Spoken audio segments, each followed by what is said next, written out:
नमां विष्णुपादाय कृष्णपृष्ठाय भूतले श्रीमते भक्तिवेदान्त स्वामिनिति नामिने।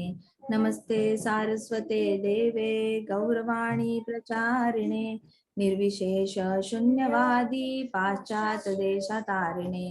ओम अज्ञानतिमिरान्धस्य ज्ञानाञ्जनशलाकया तस्मै श्रीगुरुवे श्री गुरु नमः। चैतन्यमनोभीष्टं स्थापितं भूतले स्वयं भूपागदामह्यं ददाति स्वापदान्तं। हे कृष्ण करुणा सिन्धु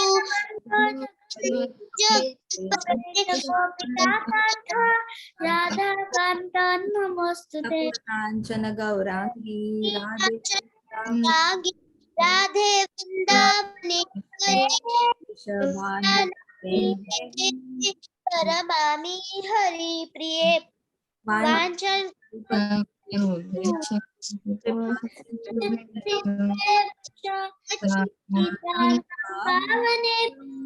वैष्णवेभ्यो नमो नमः।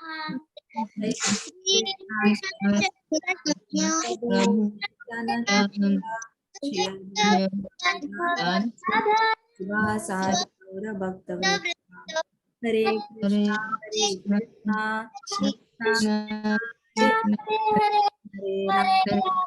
हरे राम हरे हरे।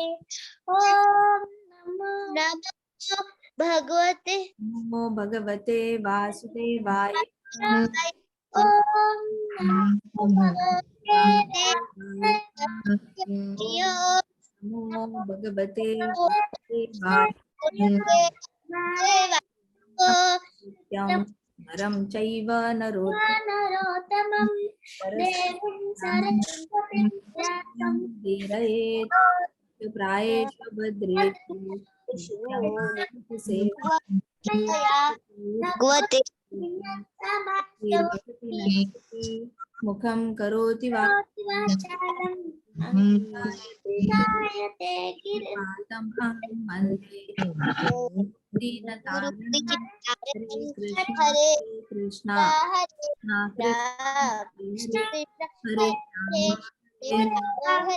राम राम हरे हरे। हरे कृष्ण जी।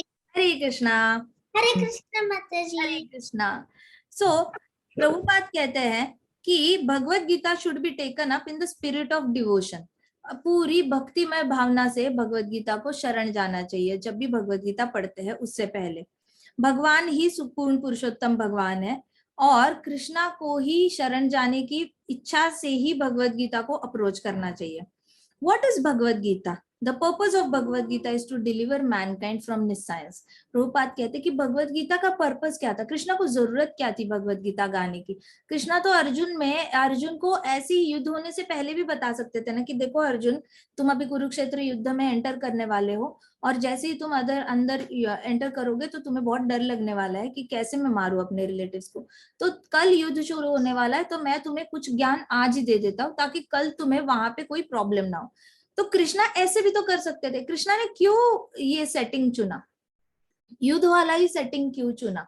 और वाई आफ्टर ऑल कृष्णा कोई भी जगह चुन सकते थे, कोई भी और टाइम भी चुन सकते थे। तो प्रभुपाद कहते कि भगवत गीता का मेन उद्देश्य ही था कि लोगों को मूर्खता की से लेके प्रकाश की ओर ले जाना। जो लोगों को पता नहीं होता कि मानव शरीर मिला है और उस मानव शरीर को चलाना कैसे है, तो उसको मूर्खता कहते हैं। इट इज लाइक आप एक कार ले रहे हो, कार चला रहे हो, लेकिन आपको रोड पे कैसे चलानी है पता नहीं।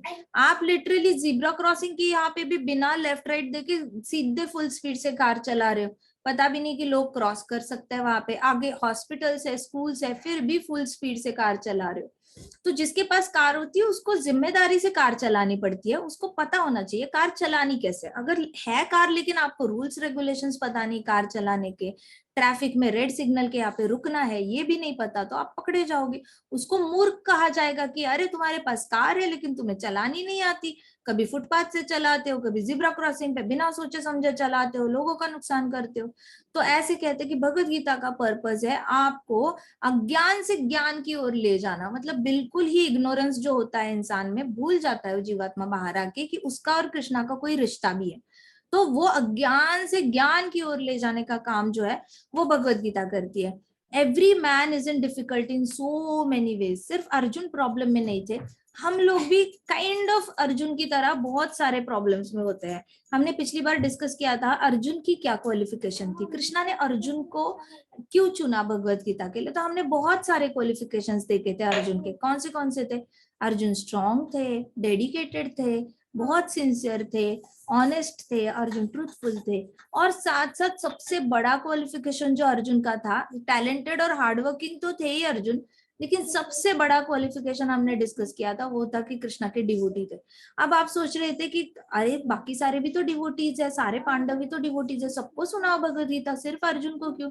क्योंकि अर्जुन का रिश्ता तय हुआ था। मतलब रिश्ता मतलब कृष्ण अर्जुन को संबंध ज्ञान पता था कि कृष्णा उसके कौन है। अर्जुन को पता था, Arjun always took Krishna as a friend of him. बाकी सारे ऐसे सोचते थे कि हाँ इसका बेटा है, उसका बेटा है, ये रिश्तेदार है, वो रिश्तेदार है, ऐसे करके लेते थे। कुछ लोग मानव की तरह लेते थे, कुछ लोग मास्टर की तरह लेते थे। लेकिन अभी जो लोग दास्यत्व में कृष्णा की सेवा कर रहे थे वो थोड़ी ना लड़ाई करने के लिए वहां पे खड़े थे। कृष्णा को जो संबंध ज्ञान था, रिलेशनशिप का ज्ञान, वो अर्जुन को था। And Arjun was a friend to Krishna. तो कृष्णा खुद भी बताते हैं कि भक्तो सी में सखा चेती, तुम मेरे भक्त भी हो और तुम मेरे फ्रेंड भी हो। ये दोनों होने के कारण मैं तुम्हें भगवद गीता सुना रहा हूँ। इस तरीके से समझ लेना चाहिए कि आज अगर कृष्णा ने हमें सिलेक्ट किया है भगवत गीता सुनने के लिए, इसका मतलब कहीं ना कहीं कृष्ण भगवान ने अपना रिश्ता हमारे से पहले से ही जुड़ा हुआ है, लेकिन हमारे हृदय में भी कुछ ना कुछ रिश्ता कृष्णा के लिए कायम पक्का हो चुका है। आप में से हर कोई कृष्णा को किसी ना किसी रिश्ते से जानने लगा है। हो सकता है आपने उस रिश्ते को नाम ना दिया हो, किसी को पता नहीं होगा कि वो कृष्णा की दास्यत्व में सेवा करना चाहते हैं, कोई कृष्णा को वात्सल्य रूप में चाहते हैं, किसी को पता नहीं होगा कि शांत रस में सेवा करना चाहते हैं या भगवान से भक्ति भाव हो गया है। हो सकता है आपको उसका ज्ञान ना हो या फिर पता ही ना हो, रिविलेशन नहीं हो, लेकिन अंदर से ऑलरेडी आपको कृष्णा के लिए वो भाव तो पक्का आ गया है। That is the reason you all are present over here to listen about Bhagavad Gita, and that is the biggest achievement. Bhagavad Gita सुनने के लिए प्रेजेंट रहना itself is called as the sincerity of a person to understand Krishna. तो उसका जो पहला qualification जो जरूरी होता है भगवत गीता समझने का, वो वही पे जैसे अर्जुन का था, रिश्ता पता चल गया है तो अर्जुन भगवत गीता सुनने के काबिल रहे।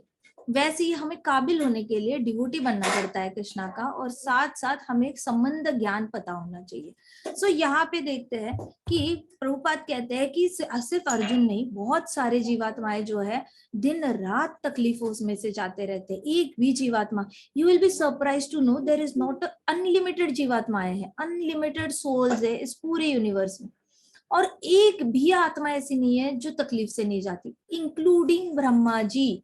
ब्रह्मा जी भी जीवात्मा है, उनको भी बुढ़ापा आता है, बीमारियां होती है, जन्म होता है, मृत्यु होता है।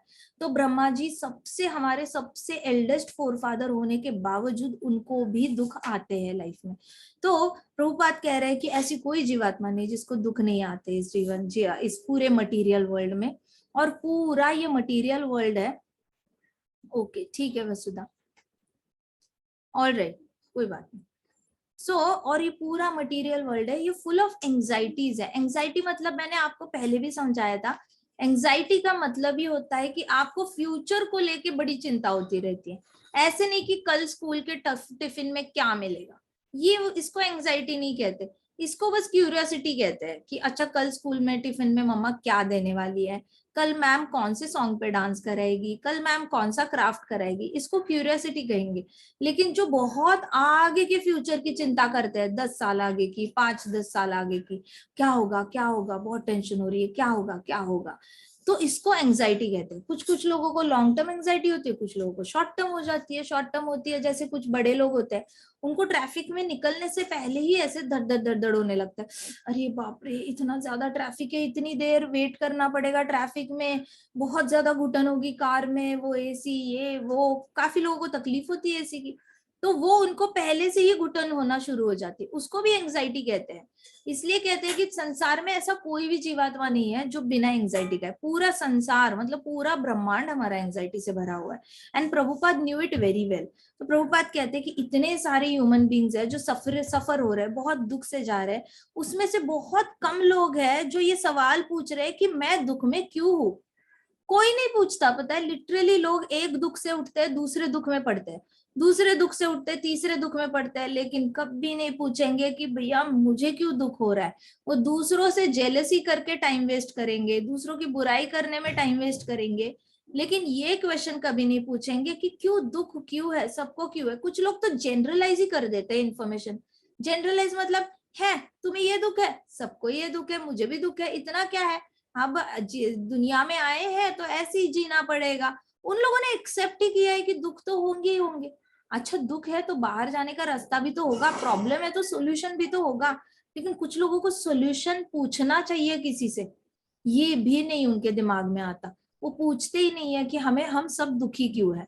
So they are put into this awkward position. Prabhupada कह रहे हैं unless one is awakened to question his sufferings, unless he realizes he doesn't want suffering, he wants to make the solution to all the sufferings, then only one can be considered as perfect human being. एक perfect इंसान वही होता है जो question पूछता है कि मैं दुख में क्यों हूँ, मेरे आसपास जितनी जीवात्मा है वो दुख में क्यों है, क्यों सब बीमार पड़ रही है, क्यों सबको वायरल हो रहा है, क्यों सबको कुछ ना कुछ बहुत ऐसे जान जाने वाली बीमारियां हो रही है, क्यों मेरे परदादाजी जिंदा नहीं है, पर दादाजी के पापा क्यों जिंदा नहीं है, वो क्यों चले गए, मेरे दादाजी क्यों चले गए। कोई क्वेश्चन ही नहीं पूछता। सामने लोग मर रहे हैं, सबके सामने जीवात्माओं की हत्या हो रही है, एनिमल्स को मारा जा रहा है, ट्रीज को कट किया जा रहा है, स्टिल नोबडी आस्क्स क्वेश्चंस कि ऐसा क्यों है। तो प्रभुपाद कहते हैं जो ऐसे क्वेश्चंस पूछता है ना कि संसार में दुख क्यों है, वो परफेक्ट ह्यूमन बीइंग होता है। And humanity begins with only inquiry. इंसान में और एनिमल्स में फर्क ही इतना है कि एनिमल्स क्वेश्चन ही नहीं पूछते कभी। एनिमल को आप डंडे से मारो वो भाग जाएगा, एनिमल को आप प्यार करो वो वापस आ जाएगा, कुछ भी खिलाओ खा लेगा, ऐसे डालो उसको खाने के लिए खा लेगा, डॉग तो खा लेते हैं। तो एनिमल्स कभी सवाल नहीं पूछते। अगर इंसान भी सवाल नहीं पूछेगा तो इंसान में और एनिमल में फर्क क्या रह जाएगा। तो प्रभुपाद कह रहे बेसिक क्वालिफिकेशन इंसान होने की यह है कि इंसान सवाल पूछते हैं और एनिमल सवाल नहीं पूछते कभी। इसको कहते हैं अथातो ब्रह्म जिज्ञासा। अथातो ब्रह्म जिज्ञासा, जैसी एक छोटा बच्चा होता है ना 2.5 साल का, जैसे 1-1.5 साल का हो जाता है, बात करने लग जाता है मम्मा मम्मा पापा पापा, वैसे ही थोड़ा और 5-6 महीने का और बड़ा हो जाता है 2 साल का, तो वो क्वेश्चन पूछने लगता है मम्मा ये क्या है, मम्मा what is this, what is this. Glass को टच करके बोलेगा व्हाट इज दिस, कटोरी को टच करेगा बोलेगा व्हाट इज दिस, किसी ना किसी तक की चीजों को व्हाट इज दिस, कर्टन्स मम्मा बोलेगी व्हाट इज दिस, बुक्स, ऐसे करके मम्मा हर चीज का जवाब देती रहती है। फिर एक टाइम पे आता है जहाँ पे बच्चा पूछता है स्काईज को देख के मम्मा व्हाट आर दीज, तो मम्मा कहती है बेटा दीज आर स्टार्स। मम्मा what is that white ball in the sky, तो मम्मा कहती है बेटा that is moon। अच्छा, और फिर दिन में what is that, it is sun। अच्छा, then why the sky is blue, why today sky is orange, why is the sky purple pink today। ऐसे बच्चे सवाल पूछने लग जाता है। तो धीरे धीरे उनकी इंक्वायरी थोड़ी सी हाई लेवल की हो रही है। पहले तो उन्होंने ग्लास तक का नाम पूछ लिया ये क्या है, और अभी वो पूछ रहे हैं कि स्काई के कलर्स ऐसे क्यों है, स्टार्स छोटे क्यों है, मून बड़ा क्यों है, सन उससे भी ज्यादा बड़ा क्यों है, इतने ज्यादा पानी ओशन में है, हम पी क्यों नहीं सकते मम्मा। ऐसे सवाल पूछने लगता है। फिर कुछ बच्चे पूछते हैं कि इतनी सारी रिवर बह रही है, पानी आ कहाँ से रहा है मम्मा, ऐसे सवाल पूछने लग जाते हैं। तो इसको कहते हैं अथातो ब्रह्म जिज्ञासा। अथातो ब्रह्म जिज्ञासा मतलब आपको पूरे कृष्णा के ब्रह्म स्वरूप की जिज्ञासा होने लगती है, ये क्या है मम्मा, ऐसे क्या बहुत सारे हमारे जैसे लोग पृथ्वी के उस एंड पे भी है क्या। तो मम्मा कहती हाँ इंडिया के उस साइड पे अमेरिका है, वहां पे भी लोग रहते हैं, क्या वो हमारी जैसे बातें करते हैं, नहीं वो दूसरी लैंग्वेज में बात करते हैं, तो अलग है उनका खाना पीना अलग है, रहना सहना थोड़ा सा अलग है। इसको कहेंगे अथा तो ब्रह्म जिज्ञासा। लेकिन शास्त्रों में कहा गया है अथा तो ब्रह्म जिज्ञासा वो स्टेज होती है जहाँ पे ब्रह्मा जी ने क्वेश्चन पूछा था कि मैं क्यों जन्मा हूँ, मेरा क्या पर्पस है इस जीवन में जन्मने का, इसको रियल में शास्त्रों में अथातो ब्रह्म जिज्ञासा कहा गया है। ब्रह्म मतलब ब्रह्मा जी। तो ब्रह्मा जी ने क्वेश्चन पूछा था कि God why am I born, ये पूरा अंधेरा क्यों है, मैंने करना क्या है ये तो बताओ, आप कौन हो, मेरा और आपका रिश्ता क्या है कृष्णा, ये तो बताओ। ऐसे करके ब्रह्मा जी ने कुछ क्वेश्चंस पूछे थे जब ब्रह्मा जी का ये हुआ था, जन्म हुआ था नाभि से कृष्णा के। तो हरे कृष्णा माता जी। हरे कृष्णा। सो इस तरीके से अथा तो ब्रह्म जिज्ञासा इंसान के पास ही आती है, प्रभुपाद कहते हैं। इसलिए जो भी अपना जीवन इस सवाल से शुरू करते हैं ना, उनको इस जन्म में ही परफेक्शन मिल जाती है। जिसने तो ये क्वेश्चन पूछ लिया एक बार कि मैं कौन हूँ, भगवान कौन है और मेरा और भगवान का रिश्ता क्या है, ये 3 सवाल अगर किसने पूछ लिए तो मान लो इस जीवन में तो उसका बेड़ा पार है, उसका प्रॉपरली उसको परफेक्शन आ जाएगा, क्योंकि ये 3 सवाल उसको सही डायरेक्शन में अध्यात्म में लेके जाएंगे। ये 3 सवाल आप ज्ञान योगी को पूछो, अष्टांग योगी, कोई भी हठ योगी उसको पूछो, और फिर भक्ति योगी को पूछो, आपको रियल आंसर जाके भक्ति योगी के पास ही मिल जाएगा। ठीक है। तो प्रभुपाद कहते हैं अर्जुन ऐसा स्टूडेंट था जिसने कृष्णा को पूछा, कृष्णा आप कौन हो, मैं यहाँ पे क्यों आया हूँ, क्या मैं यहाँ पे सिर्फ लोगों का खून करने आया हूँ, मारने आया हूँ, मैं क्षत्रिय हूँ तो क्या जरूरी है मैंने सबको मारना चाहिए रक्षण करने के नाम पे, और आपका और मेरा रिश्ता क्या है, मुझे तो पता है आप ऐसे ऐसे बेटे हो वसुदेव देवकी के और हम रिश्तेदार हैं, लेकिन मुझे ये नहीं पता कि एक्चुअल में हम दोनों का रिश्ता क्या है। तो अर्जुन ने ये तीनों सवाल कृष्णा से पूछे थे।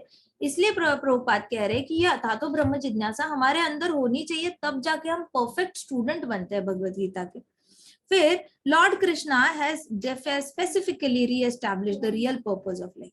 Out of many human beings, there may be only one who actually enters the spirit of understanding his position.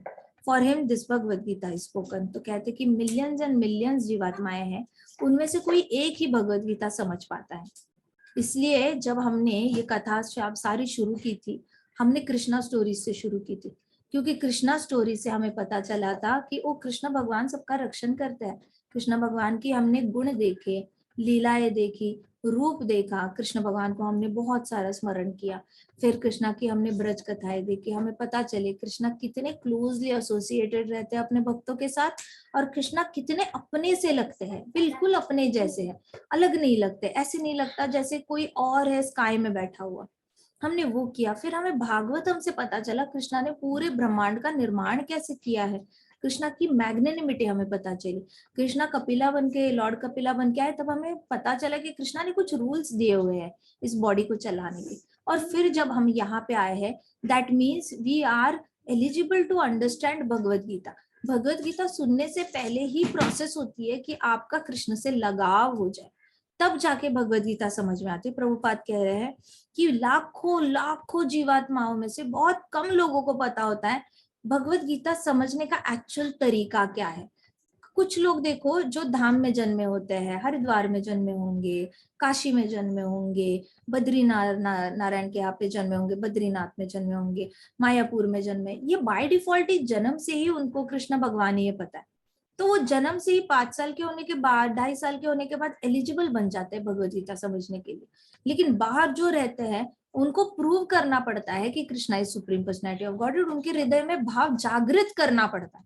और जब जागृत हो जाता है तब जाके भगवत गीता बहुत ही अच्छे से समझ में आती है। इसलिए प्रभुपाद कहते हैं कि one should have the spirit of understanding Bhagavad Gita. इसके अंदर इच्छा होनी चाहिए खुद को जानने की। अभी तक तो हम कृष्णा को जानते हुए आए थे, भगवत गीता के थ्रू हम सबसे पहले हम क्या करने वाले हैं, अपने आप को जानने वाले हैं। अपने आप को जानने के बाद टाइम आएगा कृष्णा को जानने का। सबसे Bhagavad Gita is called discovering yourself. अपने आप को जानना सबसे इंपॉर्टेंट है। प्रभुपाद कहता है कि अपने आप को जानो, पूरी दुनिया को आप समझ जाओगे, सबसे पहले अपने आप को जानो। So being an associate of Lord Krishna, Arjun was above all ignorance, but on the battlefield of Kurukshetra, he was put into ignorance. Lord Krishna, he asked questions to the Lord Krishna about problems of life. Then man could act accordingly and perfect mission of human life can be achieved. तो अर्जुन, वैसे तो देखा जाए तो Arjun is eternal associate of Krishna. Eternal associate मतलब जो हमेशा ही नित्य होते हैं, नित्य हमेशा कृष्णा के साथ होते हैं। तो नर नारायण की जो जोड़ी है ना, वो नर नारायण की जोड़ी अर्जुन और कृष्णा बन के आई थी। ठीक है। सो अर्जुन हमेशा से ही कृष्ण के साथ रहे हैं, हर जन्म में कृष्ण के साथ रहते हैं। ऐसा नहीं है कि अर्जुन को पता नहीं था, बट द ट्रूथ इज कि कृष्ण अर्जुन रजोगुण तमोगुण सत्वगुण के परे जाके कृष्ण कृष्ण कृष्ण कृष्ण इतना जाप करते थे कि उनके रात को भी उनकी हड्डियों से आवाज आती थी कृष्ण कृष्ण की। तो वो इतने ज्यादा परे जा चुके थे। On the Kurukshetra battlefield Krishna ने जानबूझ के उनको इग्नोरेंस में डाला, जानबूझ के तमोगुण में डाल दिया, जिससे कि अर्जुन भूल ही जाए कि उनका रिश्ता क्या है कृष्णा के साथ। वो सब कुछ भूल जाए कि कृष्ण भगवान है, सब कुछ है, सब कुछ भूल जाए वो, ताकि वो सवाल पूछे लाइक अ लेमैन। जैसे एक कोई नया बच्चा जन्मा होता है, कृष्णा को भूल के जन्मा है और वो नए नए क्वेश्चंस पूछने लगता है, ताकि अर्जुन ऐसे क्वेश्चन पूछे। तो कृष्णा ने जानबूझ के अर्जुन को पूरे इग्नोरेंस में डाला था। प्रभुपाद कहते हैं the subject of Bhagavad Gita has basic 5 truths. The science of God is explained, then position of jiva is explained. Bhagavad Gita में सबसे पहले तो भगवान कौन है ये बताया जाता है, फिर जीवात्मा कौन है ये बताया जाता है, उसके बाद ईश्वर मतलब कंट्रोलर कौन है ये भी बताया जाता है, और कंट्रोल्ड कौन है, कंट्रोल्ड कौन है, जीवात्मा है कंट्रोल्ड है, इसके बारे में बताया जाता है। और अगर कोई जीवात्मा कहती है ना कि मैं कंट्रोल्ड नहीं हूं, तो उस पे प्रभुपाद कहते हैं हम सिर्फ हंस सकते हैं, इसके आगे हम कुछ कर नहीं सकते। कोई जीवात्मा अगर मानने कोई तैयार नहीं है ना, मुझे कोई कंट्रोल नहीं कर सकता, मैं तो सेल्फ मेड मैन हूँ। कुछ लोग कहते हैं ना, देखो इतना बड़ा एम्पायर, इतनी बड़ी बिल्डिंग्स, इतनी बड़ी कंपनीज मैंने खड़ी की है, मैं तो सेल्फ मेड मैन हूँ। कोई सेल्फ मेड होता ही नहीं है भाई, तूने गेहूं का एक दाना नहीं बनाया, आज तक जितनी रोटी तूने खाई है उस रोटी का आटे का जो गेहूं आता है ना वो भी तू नहीं बना पाया, तू सेल्फ मेड मैन कैसे हो सकता है। जन्मते ही यू आर डिपेंडेंट ऑन मम्मा का मिल्क, थोड़ा सा बड़े होने के बाद गाय के मिल्क पे डिपेंडेंट हो, तब से गेहूं और चावल पे डिपेंडेंट हो, एक भी दाना फैक्ट्री में मैन्युफैक्चर नहीं किया। आप सेल्फ मेड कैसे हो सकते हो? बाकी सारे मेहनत करके बहुत बड़े बड़े चीजें बना सकते हो, लेकिन सेल्फ मेड नहीं कह सकते। तो प्रभुपाद कहते हैं जो ऐसे कहते हैं कि मैं कोई कंट्रोल्ड जीवा नहीं हूँ, उस पे तो ही इज इनसेन, मूर्ख है वो। Living being is controlled in all respect by Krishna. एक जीवात्मा होती है वो कृष्ण पूरी तरह उसको कंट्रोल कर लेते हैं। प्रकृति जो होती है ना, एक होता है ईश्वर और एक होती है प्रकृति। प्रकृति को कंट्रोल करने वाले ईश्वर होते हैं, और जो प्रकृति होती है वो क्या करती है भगवत गीता में, उसके प्रकृति किस बेसिस पे फंक्शन करती है, तो कर्मों के बेसिस पे फंक्शन करती है। तो ये भी भगवत गीता में बताया गया है। प्रभुपाद कहते हैं कि 5 सब्जेक्ट मैटर्स डिस्कस होते हैं भगवत गीता में। सबसे पहले तो कृष्णा डिस्कस होता है, सुप्रीम ब्राह्मण डिस्कस होता है, सुप्रीम कंट्रोलर परमात्मा डिस्कस होता है, उसके बाद जीवात्माएं डिस्कस होती है। तो ये 3 सबसे पहले डिस्कस होती है, उसके बाद कौन किसको कंट्रोल कर रहा है, कौन कंट्रोल हो रहा है। तो ये 5 सब्जेक्ट सबसे इंपॉर्टेंट है, जो पूरी भगवत गीता में सिस्टमैटिकली डिस्क्राइब किए हैं कि ये सारी 5 चीजें स्टडी कौन करता है और परफेक्शन किसको मिलती है। ये पूरा इसका जो अभ्यास है वो भगवत गीता में बताया गया है। तो प्रभुपाद कहते हैं, कृष्णा कहते हैं भगवत गीता में, मया अध्यक्षेन प्रकृता सुयते सचराचरम, this material nature is working under my direction. Krishna बता रहे पूरा ब्रह्मांड जो है वो मैंने किए गए हुए सारे इंस्ट्रक्शंस पे चल रहा है, कोई भी अपनी मर्जी से हिल नहीं रहा। ये जो मून हिल रहा है ऐसे राउंड राउंड अर्थ के आसपास, वो भी कृष्णा के डायरेक्शन से। अर्थ रोटेट हो रही है सन के आसपास, वो भी कृष्णा के डायरेक्शन से। हर एक पेड़ का पत्ता हिल रहा है, वो भी कृष्णा की डायरेक्शन से। आज आप और मैं यहाँ पे बैठ के हम गीता जयंती पे भगवत गीता डिस्कस कर रहे हैं, ये भी कृष्णा की वजह से ही। कृष्णा ही डिसाइड करते हैं कौन कहाँ बैठेगा, कौन क्या सुनेगा।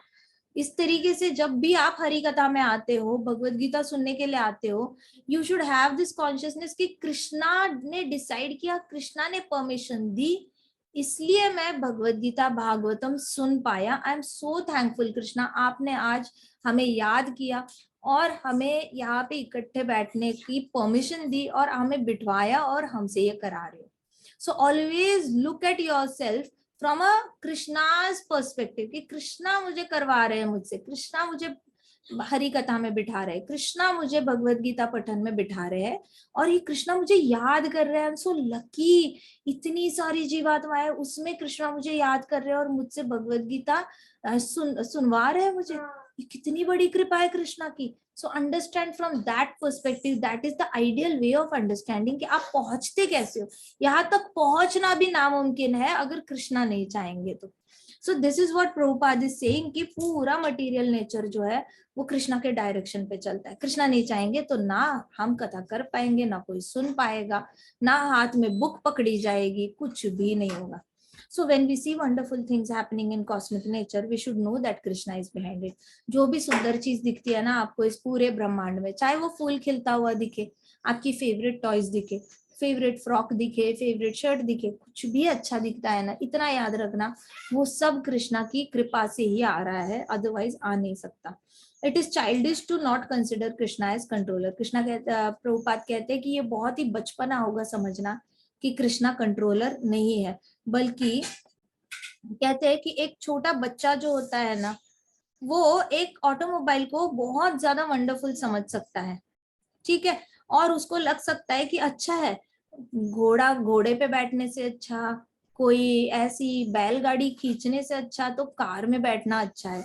एक छोटा बच्चा ऐसे सोच सकता है, लेकिन जो बड़ा आदमी है वो तो सोचेगा हाय कार से अच्छा तो कोई जेट होता, कोई एरोप्लेन होता तो मैं जल्दी पहुंच जाता ऑफिस, बहुत लेट लगता है यहाँ से वहां जाने में, तो कार की जगह एरोप्लेन ही हो, डेली कन्वेंस का वो ज्यादा ये होगा, फर्क पड़ेगा। तो प्रभुपाद कह रहे हैं कि इस तरीके से हर एक की सोच अलग तरीके से होती है। He always knows that behind machinery there is always a man. तो बड़ा इंसान है, छोटे बच्चे को क्या लगता है कि अगर उसको टॉय एरोप्लेन दिया तो उसको लगता है कि वो रिमोट पे भी चल रहा है तो उसको लगता है वो चला रहा है उस एरोप्लेन को। वैसे ही कुछ बड़े लोगों को लगता है मैं पायलट हूँ तो मैं एरोप्लेन को चला रहा हूँ। तो छोटे बच्चे जैसे हाथ में रिमोट कंट्रोल लेके गाड़ी चलाते हैं और उनको लगता है ना ये टॉय मैं चला रहा हूँ, वैसे कुछ बड़ों को भी लगता है मैं चला रहा हूँ। लेकिन सच तो ये होता है कि सारा कंट्रोल जो होता है ना वो कृष्णा के हाथ में होता है। इसलिए कई सारे प्लेन्स लैंड भी कर जाते हैं, लेकिन कई सारे प्लेन्स क्रैश भी कर जाते हैं। क्या वो भी क्रैश करने वाला प्लेन भी तो पायलट ही चला रहा होता है, वो क्यों क्रैश होता है? और जो चला रहा है सारे ही सक्सेसफुली लैंड होने चाहिए, सारे सक्सेसफुली तो लैंड नहीं होते। तो प्रभुपाद कहते हैं कि हर एक को पता होना चाहिए हर मशीन चलाने के पीछे कोई ना कोई तो चलाने वाला है। वैसे ही पूरे ब्रह्मांड जो चल रहा है उस ब्रह्मांड को चलाने के पीछे कोई ना कोई चलाने वाला जरूर है। सो कोई तो मेंटेनर है जो पूरे ब्रह्मांड की मशीन को चला रहा है, मेंटेन कर रहा है। अब वो कौन है ये सवाल पूछना हमारा कर्तव्य है। हम ये नहीं कंक्लूजन कर सकते फिलहाल कौन चला रहा है, लेकिन हम इतना तो जरूर पूछ सकते हैं ना कि भैया कौन चला रहा है, कौन हर रोज सूरज को राइट ईस्ट से ही ऊपर ला रहा है, सूरज कभी वेस्ट से क्यों नहीं ऊपर आता, समंदर का पानी मीठा क्यों नहीं होता, नदियां खारी क्यों नहीं होती, पेड़ red red dark red colour में क्यों नहीं होते, ब्लैक कलर में क्यों नहीं होते, पेड़ मोस्टली ग्रीन कलर में क्यों होते हैं, स्काई क्यों ब्लैक और ब्लू कलर में होता है, स्काई का कलर कर दो कोई और, क्यों ऐसे नहीं है, ऐसे सवाल पूछो तो तब पता चले। तो प्रभुपाद कह रहे हैं कि हर चीज के पीछे एक मशीनरी के पीछे जैसे मेंटेनर होता है वैसे ब्रह्मांड के पीछे भी कोई ना कोई है जो इसको हैंडल कर रहा है। सारी एक छोटे बच्चे को संभालने वाली अगर माता हो सकती है तो माता को संभालने वाला पिताजी हो सकते हैं, पिताजी को संभालने वाले दादाजी हो सकते हैं, लेकिन दादाजी को कौन संभाल रहा है, वापस पिताजी। फिर इन सब लोगों को इकट्ठे कौन संभाल रहा है, भैया कोई तो हो जो संभाल रहा है। छोटे बच्चा जब जन्मता है कोई ना कोई उसको संभालता है, तो इतने बड़ी जीवात्माएं इनको कौन संभाल रहा है, कौन पोस रहा है इनको। इतने अमेजोन फॉरेस्ट में ट्राइबल्स बैठे हैं, उनके पास कपड़े नहीं होते पहनने के लिए, उनको कौन पोस रहा है, उनको कैसे हर रोज खाना मिल जाता है, पानी मिल जाता है, कैसे उनको कौन पोस रहा है। तो प्रभुपाद कह रहे हैं कि सारी जीवात्माओं को पोसने वाले कृष्ण है, हर पूरे ब्रह्मांड चलाने वाले कृष्ण है। Even a particle of gold is also gold. Prabhupada कहते कि एक इतना बड़ा सोना लो या छोटू सा सोना जो आपकी मम्मा ऐसे कभी नोज पिन करके पहनती होगी, कान में पहनती होगी, तो छोटू सा ड्रॉप सोना वो भी सोना है और बड़ा सोना भी सोना है। अ ड्रॉप ऑफ वाटर, एक छोटा सा बूंद पानी का वो भी पानी है, और नदी में जितना पानी है वो भी पानी है। तो वैसे ही लिविंग एंटिटीज जो है, हम जीवात्माएं हैं, हम छोटी सी है और कृष्णा बहुत बड़े हैं, तो हम कृष्णा के पार्ट एंड पार्सल है, मतलब कृष्णा का ही पार्ट है लेकिन कृष्णा से थोड़े अलग भी है हम।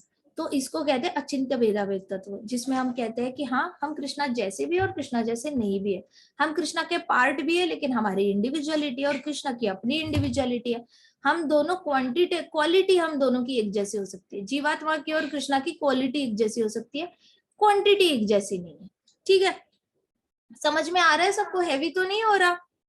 आ रहा है समझ में? हाँ माता जी। ठीक है, तो प्रभुपाद कह रहे हैं यहाँ पे इंट्रोडक्शन में कि देखो, ऐसे कभी नहीं समझना चाहिए कि एक छोटी बूंद जो है वो समंदर को कंट्रोल कर सकती है, एक छोटा स्पार्क है वो पूरी आग को कंट्रोल कर सकता है, ऐसे कभी नहीं समझना चाहिए। वैसे ही एक जीवात्मा ने कभी नहीं समझना चाहिए कि वो सेल्फ मेड है या उसको भगवान की जरूरत नहीं है, उसको ये सवाल पूछने की जरूरत नहीं है, वो जैसे चल रही है जिंदगी बहुत अच्छे से चल रही है, ये समझना इटसेल्फ इज मूर्खता कह रहे हैं। अब प्रभुपाद बताते प्रकृति क्या होती है। तो प्रकृति भगवत गीता के अनुसार प्रकृति मतलब एक इंफीरियर एनर्जी होती है। इंफीरियर मतलब थोड़ी कम, कृष्णा सुपीरियर है, सारी एनर्जी सारी शक्तियां कृष्णा में, प्रकृति में कम कम क्वांटिटी में शक्तियां होती है। कृष्णा बहुत सुंदर है तो प्रकृति थोड़ी सी सुंदर होगी, कृष्णा बहुत पावरफुल है प्रकृति थोड़ी सी पावरफुल होगी, कृष्णा बहुत फेमस है प्रकृति थोड़ी सी फेमस होगी। ऐसे करके सब कुछ कृष्णा में ज्यादा है तो इंफीरियर एनर्जी में सब कुछ थोड़ी थोड़ी क्वांटिटी में होता है। और प्रकृति हमेशा कृष्णा के कंट्रोल में रहती है। प्रकृति एक फीमेल है, prakriti is a female and she is controlled by Lord. प्रकृति एक फीमेल होती है और prakriti is always subordinate predominated by Lord. प्रकृति हमेशा ही ये रहती है, सबऑर्डिनेट रहती है, मतलब कृष्णा के अंडर रहती है और कृष्णा प्रीडोमिनेटेड होते हैं, मतलब कृष्णा जो बोलते हैं वो प्रकृति को करना पड़ता है और प्रकृति हर एक ऑर्डर को कृष्णा के फॉलो करना भी चाहती है। एक तो होता है डोमिनेटिंग। डोमिनेटिंग लोग कैसे होते हैं? सामने वाले को उनकी बात सुननी नहीं है फिर भी मनवाते हैं, इसको डोमिनेंस कहेंगे। और सबऑर्डिनेट को क्या कहेंगे? सुनने वाला भी सुनना चाहता है, बताने वाला भी बताना चाहता है।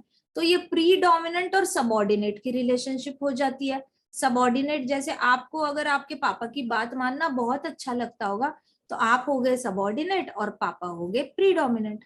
लेकिन डोमिनेंस मतलब जबरदस्ती करना। तो कृष्णा का और प्रकृति का रिश्ता ऐसे नहीं है, प्रकृति खुद से शरणागति चली जाती है कृष्णा के और कृष्णा भी उनको ऑर्डर्स देते हैं तो करना पड़ता है प्रकृति को। वैसे तो कृष्णा चाहते हैं तब बारिश होगी, कृष्णा जब चाहते हैं तब समर्स आएंगे, कृष्णा जब चाहते हैं तब विंटर्स आएंगे। सब कुछ कृष्णा के हिसाब से प्रकृति में जितने भी ऊपर नीचे होता रहता है वो कृष्णा की मर्जी से ही होता है। तो prakriti according to Gita living entities are a part of prakriti. तो भगवत गीता के अनुसार सारी जीवात्माएं जो है ना वो प्रकृति में ही आती है। जीवात्माएं are not Supreme Lord but they are prakriti itself.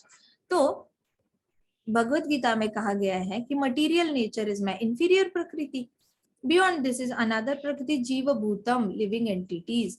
So material nature is constituted by 3 qualities. अब ये पूरा जो मटीरियल वर्ल्ड है, अब हमने प्रकृति जान ली, हमने भगवान भी जान लिया, हमने अर्जुन को भी जान लिया, हमने ये भी जान लिया कि कृष्णा ही क्यों, हमने ये भी जान लिया अर्जुन ही क्यों। अब हम जानेंगे कि प्रकृति है तो प्रकृति में 3 गुण कौन से होते हैं, 3 मटीरियल नेचर्स कौन से होते हैं। तो सबसे पहले mode of goodness, mode of passion and mode of ignorance. Mode of goodness को कहते हैं सत्वगुण, मोड ऑफ पैशन को कहते हैं रजोगुण और मोड ऑफ इग्नोरेंस को कहते हैं तमोगुण। तो प्रकृति इन 3 क्वालिटीज से बनी हुई है। प्रकृति में ये तीनों क्वालिटीज कम ज्यादा प्रपोर्शन में बटी गई है। ऐसे नहीं कह सकते कि 33% सत्वगुण है, 33% रजोगुण है और 33% तमोगुण है और 1% डिवोशन है, ऐसा नहीं है। काफी लोगों को कंफ्यूजन है, मायावादी लोग ऐसे कॉन्सेप्ट फैलाते हैं कि प्रकृति में इक्वल इक्वल सब कुछ है, कुछ भी इक्वल नहीं होता। Krishna is full of variety. वैसे ही सत्वगुण सतयुग में सत्वगुण ज्यादा होता था और तमोगुण और रजोगुण बहुत कम होता था। फिर त्रेता युग आया तो सत्वगुण थोड़ा सा कम हो गया, रजोगुण थोड़ा सा और ज्यादा हो गया, तमोगुण थोड़ा सा ज्यादा हो गया।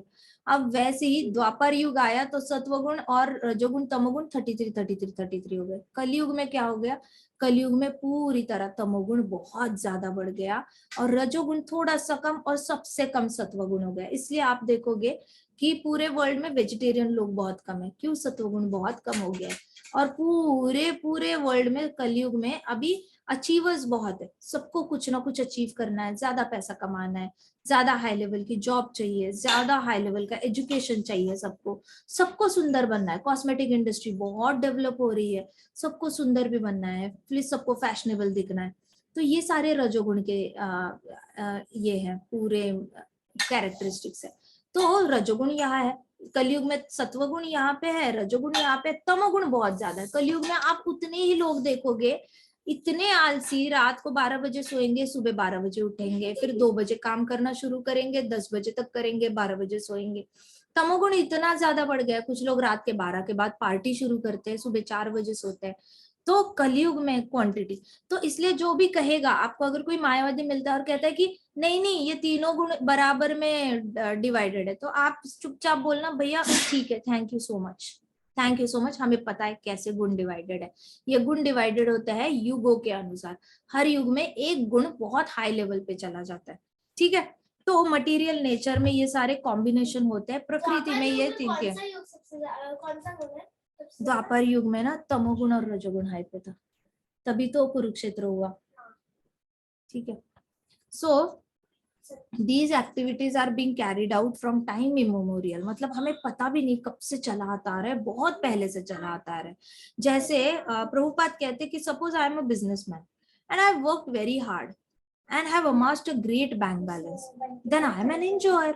प्रभुपाद कहते हैं अगर मैं बिजनेसमैन हूँ, मैंने बहुत पैसा कमाया है और मैंने कमा के सारा बैंक में रखा है, बहुत बैलेंस बना के रखा है, तो मैं तो एक एंजॉयर हूँ। बट देन से I lost all money, Prabhupada कहते हैं सपोज सोच के रखो कि मैंने सारा पैसा गवा दिया, तो मैं सफरर हूँ, फिर तो मैं बड़ा ही दुखी दुखी इंसान हूँ, सैड सैड हूँ, सफरर हूँ। फिर प्रभुपाद कहते हैं सिमिलरली हर फील्ड में ऐसे होता है, every field there is enjoyment and there is suffering, ये सच है। आपको जितनी सक्सेस मिलेगी ना उतनी फेलियर मिलेगी, लिख के लेना। ऐसे कभी नहीं समझना कि सबको ऐसे सक्सेस, ऐसे सक्सेस का जो ग्राफ होता है ना वो ऐसे नहीं होता कभी।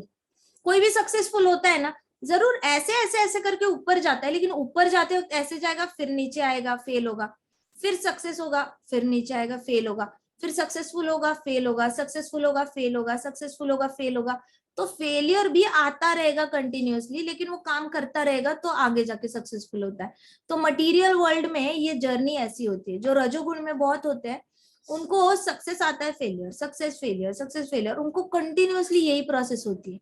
जो सत्वगुण में होते हैं वो सक्सेस के पीछे बहुत नहीं भागते, लेकिन फिर भी वो किस टाइप का सक्सेस, मेडिटेशन में सक्सेस चाहते हैं, योगा में सक्सेस चाहते हैं, तो उनका भी कभी कंसंट्रेशन होती है, गिरती है, होती है, गिरती है, फिर ज्यादा देर तक होती है, फिर गिर जाती है, और ज्यादा देर तक गिर जाती है, और ज्यादा देर तक। तो उनकी भी प्रोग्रेस धीरे धीरे करके ही ऊपर जाती है। भक्त जो होता है वो इन तीनों गुणों के परे जाता है, तो उसको ऐसे ऐसे में से नहीं जाना पड़ता भक्त को। भक्त तो एक बार बस कृष्णा से प्यार हो जाए, उसको बस कृष्णा से भक्ति भाव आ जाए, वो constantly happy happy happy happy happy happy, more happy, more happy, more happy, more blissful. तो ये मोर मोर मोर ही भक्ति इतनी ज्यादा ब्लिसफुल है, अनलिमिटेडली आपको हैप्पी कर देती है, और वो हैप्पीनेस रुकती नहीं, क्योंकि Krishna is unlimited. Krishna is unlimited, तो कृष्णा के रिलेटेड हैप्पीनेस भी इतनी ज्यादा अनलिमिटेड होती है कि तो वो बढ़ती बढ़ती जाती है। आप लोगों को खुद पता है, आप 3 साल से कथा सुन रहे हो, हर रोज आपकी हैप्पीनेस बढ़ती है या नहीं बढ़ती, बताओ। आप सेम स्टोरीज बहुत सारे बार सुन भी चुके हो, फिर भी हर बारी मजा आता है या नहीं आता? आता है ना। तो happy, more happy, still more happy, ये मोर हैप्पी ऐसे करके चला जाता है। लेकिन बाकी सारी चीजों में happy sad, happy sad, happy sad, frustrated, disgusted, happy sad, ऐसे सारा चलता रहता है। तो प्रभुपाद कहते कि देखो मुझे सक्सेस आया तो मैं खुश, मैं एंजॉयर, मुझे फेलियर आया तो मैं दुखी, मैं सैड। तो ये इसको कहते हैं कर्म। ईश्वर, जीव, प्रकृति, काल और कर्म, ये सब कुछ भगवत गीता में बताया गया है। सब लोग याद करोगे, ईश्वर, ईश्वर, जीव, जीव, काल, काल, कर्म। ये 5 सब्जेक्ट्स बहुत डिटेल में भगवत गीता में बताए गए हैं। एक तो हो गए हम जीव, जीव तो याद रहेगा, प्लस कृष्णा याद रहेंगे या नहीं रहेंगे भगवत गीता में? आप हाँ, ईश्वर, कृष्णा रहेंगे याद, हम भी याद हाँ। रहेंगे, तो कृष्णा और जीव हो गया। तीसरा प्रकृति याद रहेगी, सारे पहाड़, माउंटेन्स, पूरा ये सब कुछ जो घूम रहे हाँ, गैलेक्सीज, प्रकृति याद रहेगी सारी, ठीक है। टाइम याद रहेगा, टाइम कंटिन्यूअसली आगे जा रहा है, हमारा 1 घंटा हो भी गया, टाइम याद रहेगा, उसको कहेंगे काल। काल याद रहेगा। काल। और जो भी आप कर हाँ। काम, जो भी आप कवर कर रहे हो, सपोज होमवर्क करते हो तो टीचर कर्म। गुड मार्क देगी, होमवर्क नहीं किया तो आपको बैड रिमार्क आएगा डायरी में। तो वैसे वाला कर्म ये याद रहेगा। तो 5 एंटिटीज हो गई भगवत गीता के, 5 सब्जेक्ट हो गए। जीवात्मा, कृष्णा, काल, प्रकृति, कर्म, याद रहेगा। सब बोल के दिखाओ। ईश्वर,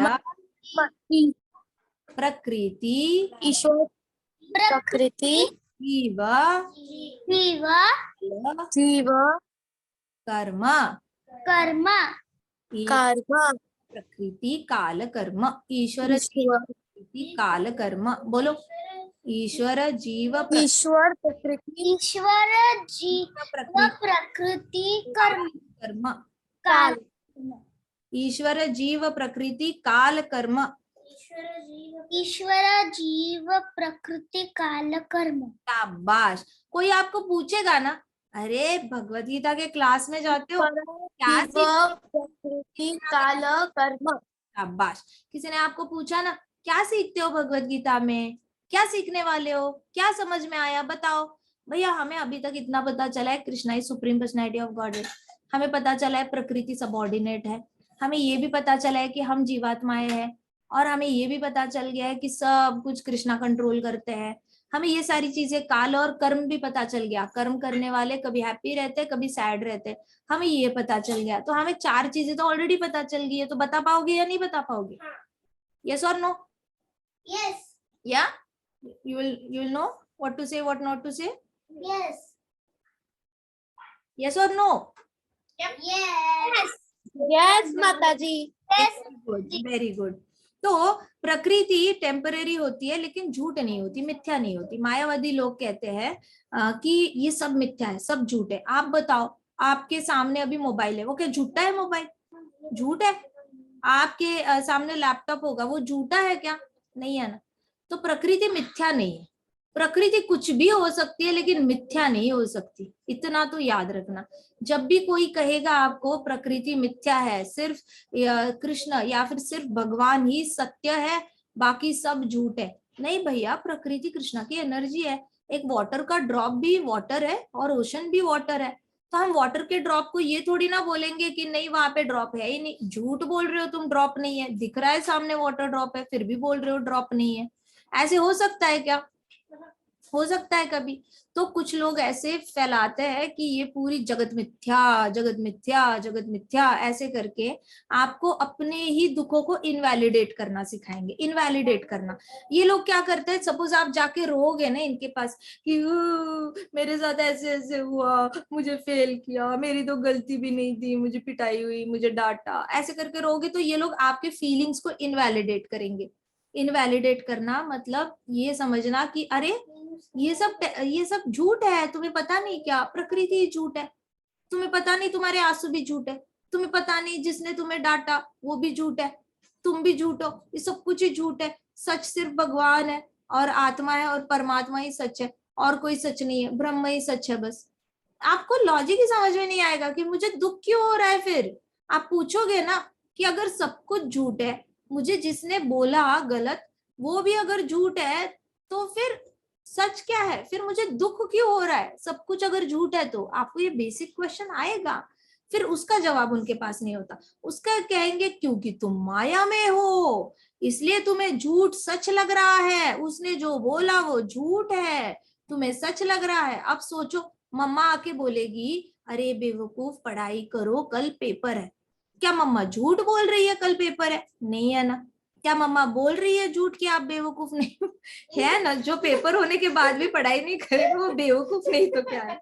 तो झूठ कैसे हो सकता है? लेकिन ये लोग बोलेंगे तुम्हें झूठ पता नहीं चल रहा क्योंकि तुम माया में हो। आंखें खोलो, मेडिटेट करो, आंखें खोलो फिर आंखें बंद करो, मेडिटेट करो, ब्रह्म को देखो, ब्रह्म ज्योति को देखो, उसके बाद तुम्हें पता चलेगा कैसे जगत मिथ्या है। हद हो गई, जगत मिथ्या देखने के लिए इतना करना है।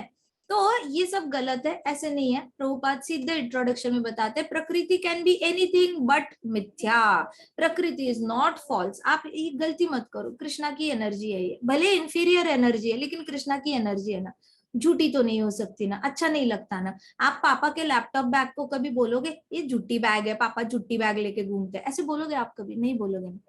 तो कृष्णा की प्रकृति को हम झूठा कैसे बोल सकते हैं, मिथ्या कैसे बोल सकते हैं, बुरा लगता है, तो कभी बोलना नहीं, ठीक है। सो प्रभुपाद कहते हैं कि ये जगत मिथ्या है, ये कॉन्सेप्ट जो है एकदम मूर्खता वाली कॉन्सेप्ट है जो मायावादी फैलाते हैं। एक्चुअल में फिलोसोफर्स ने प्रकृति को झूठ इसलिए बोला है क्योंकि वो प्रकृति को भगवान के कनेक्शन में एक्सप्लेन नहीं कर पाते। वो ये नहीं बता पाते कि प्रकृति का रिश्ता क्या है कृष्णा के साथ, वो रिश्ता बता नहीं पाते और वो किसी के सवालों के जवाब नहीं दे पाते, इसलिए कहते हैं ये झूठ है, प्रकृति झूठ है।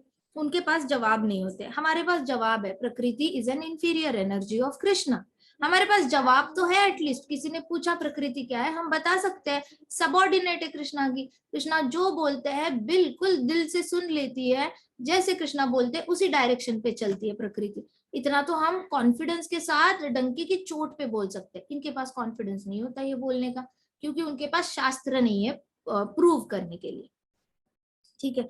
तो कुछ फिलोसोफर्स कहते हैं कि कुछ कुछ लोगों के हिसाब से ये है कि manifestation of the world is not accepted as false, it is accepted as real but it is temporary. अब कुछ फिलोसोफर्स कहते हैं कि ये पूरे जगत को सब लोग टेम्पररी समझते हैं, परमानेंट नहीं समझते। ये सच है कि टेम्पररी है, लेकिन ऐसा भी टेम्पररी नहीं है कि कभी मतलब वापस क्रिएट होगा ही नहीं। एक बार पूरा डिस्ट्रॉय हो जाता है तो वापस क्रिएट भी तो होता है, तो पूरी तरह टेम्पररी भी नहीं कह सकते। मटेरियल वर्ल्ड पहले से ही था, है और रहेगा। कृष्णा ने क्रिएट ही किया है मटेरियल वर्ल्ड, वो रहेगा कृष्णा की मर्जी से। तो टेम्पररी हमारे लिए हो सकता है, लेकिन क्या पूरा मटेरियल वर्ल्ड टेम्पररी है? पूरी तरह डूबने के बाद पूरा विनाश जब होता है वापस क्रिएट भी तो होता है। ब्रह्मा जी सुबह सुबह ऑफिस में जाके करते क्या है? ब्रह्मा जी सुबह उठते हैं नींद से उठते ही जाप करते हैं, नहाते हैं, फिर ऑफिस में जाके बैठते हैं और क्रिएशन करने के लिए बैठ जाते हैं। हर रोज ब्रह्मा जी का सुबह ऑफिस का पहला काम होता है सतयुग क्रिएट करना। रात को सोने से पहले, जैसे हम बेड टाइम स्टोरीज करते हैं, हरि कथा करते हैं, ब्रह्मा जी सोने से पहले सब कुछ शिव जी को हैंड ओवर करके सो जाते, कहते तुम डिस्ट्रक्ट करो, मैं सोने जा रहा हूँ। फिर शिव जी अपना काम करते हैं डिस्ट्रक्शन का। तो इसका मतलब पूरे दिन में ब्रह्मा जी हर रोज तो क्रिएट कर रहे हैं ना अंदर ही अंदर ब्रह्मांड के। तो ये पूरा संसार जो है वो रिक्रिएट हो रहा है, तो इतना भी टेम्पररी नहीं है जितना समझ रहे हो। आपको परमानेंटली भी घूमना पड़ सकता है पूरे ब्रह्मांड में, अगर कृष्ण की शरण में नहीं जाओगे तो आपको बार बार यहीं पे घूमना पड़ेगा, बाहर निकलने का टिकट ही नहीं कटेगा, काउंटर पे भी नहीं जा पाओगे। अगर इंटरेस्ट, ये सवाल ही नहीं पूछोगे कि मैं कौन हूँ, भगवान कौन है और मेरा और भगवान का रिश्ता क्या है। तो प्रभुपाद इसलिए कह रहे हैं, कुछ फिलोसोफर्स कहते हैं ये बहुत टेम्पररी है। उनका कहने का मतलब है जिंदगी एक ही होती है, जी लो, ऐश कर लो। आपने अगला जन्म कौन सा देखा है? किसने देखा है अगले जन्म में स्वर्ग जाते हो या नर्क जाते हो? क्या वहां से कोई वापस आके किसी ने बोला है मैं स्वर्ग गया था, नर्क गया था?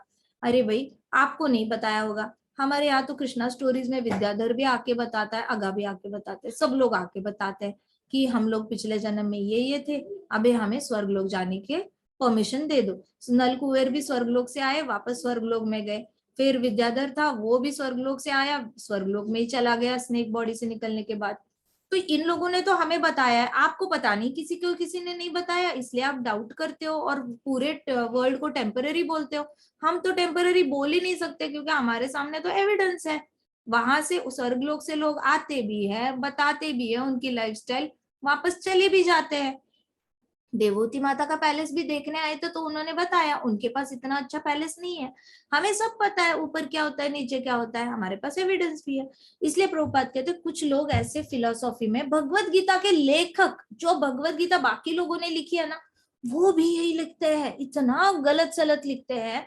वो भी लिखते हैं कि ये पूरा ब्रह्मांड जो है वो मिथ्या है, झूठ है। अच्छा, वो झूठ है तो कृष्णा जब हम सर्वस्व प्रभो बोलते हैं तो क्या कृष्णा ये कहते हैं मेरे अंदर से सब झूठ ही झूठ निकलता है? भाई, it doesn't make sense what you are writing because it is not matching with next shlokas at all.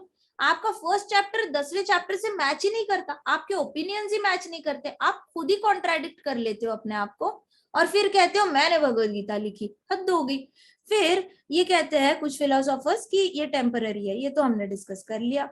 फिर कहते हैं कि क्लाउड जैसे होता है वो स्काई में हमेशा घूमता रहता है, और रेनी सीजन जब होता है तो वो क्लाउड के अंदर से पानी बरसता है और ग्रेन्स को नरिश करता है, और जैसे ही रेनी सीजन खत्म होता है वैसे ही क्लाउड चला जाता है, सारे क्रॉप्स उगाते हैं।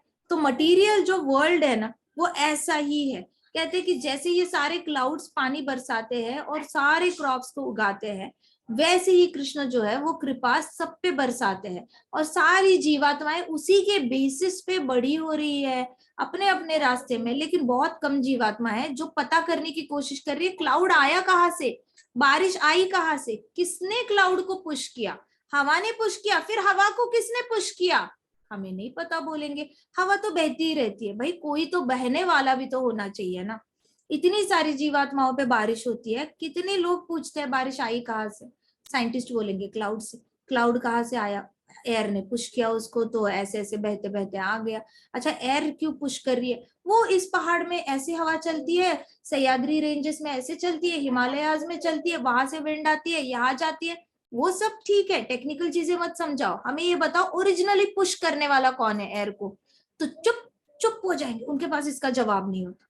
सो दैट इज हाउ जीवात्माएं इतनी सारी एक क्रॉप की तरह, खेती में इतने सारे क्रॉप्स बड़े होते हैं, वैसे सारी जीवात्माएं बड़ी होते जा रही है शरीर से, लेकिन सवाल किसी को नहीं पूछना कहाँ से आया। तो प्रभुपाद कह रहे हैं इस तरीके से प्रकृति में जितनी भी जीवात्माएं हैं, कुछ तमोगुणी होती है, रजोगुणी होती है, सत्वगुणी होती है।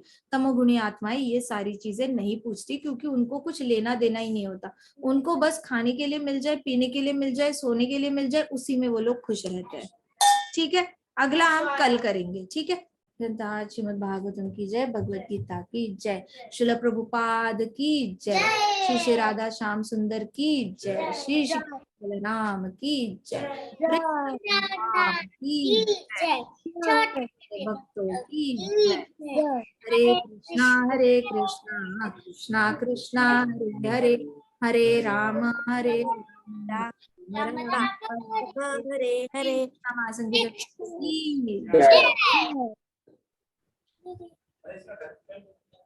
हरे कृष्ण माता जी।